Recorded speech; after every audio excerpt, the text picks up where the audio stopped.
আসসালামু আলাইকুম ওয়া রাহমাতুল্লাহি ওয়া বারাকাতুহু।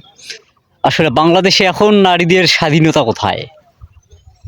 গত ২৪ ঘন্টায় ৩টি স্থানে ধর্ষণ ও খুন। এখন কই নারীরা তো এখন ঝাড়ু ঝোঁটা নিয়ে বের হচ্ছে না। তারা কি প্রতিবাদ করতে পারতেছে না? আসলে ইসলামিক দল ক্ষমতায় আসলে নারীরা ঘর থেকে বের হতে পারবে না, অমুক তমুক। আমরা ঘরের মধ্যে বন্দী হয়ে যাব। আসলে তারা নাকি স্বাধীনতা হারাবে।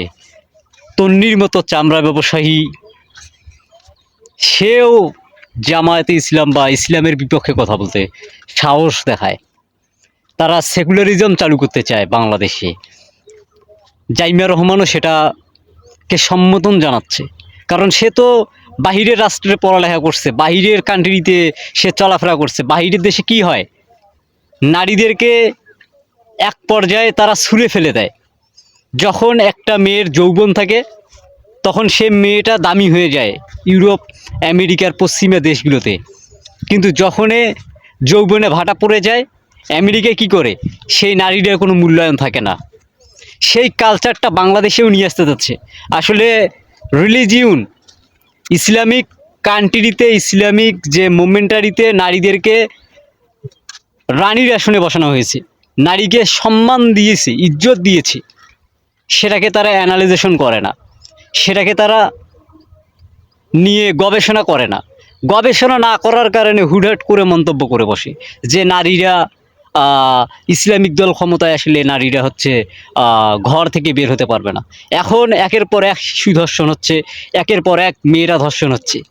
কই সেখানে তো শাহবাগীদেরকে দেখতেছি না, কোনো শাহবাগী মেয়েরা তো আন্দোলনে যাচ্ছে না। তাহলে যারা ধর্ষণের শিকার হচ্ছে তারা কি নারী না? আসলে কি আর বলার, মানুষের মস্তিষ্ক কতটা খারাপ হলে এই চিন্তাগুলো আসে।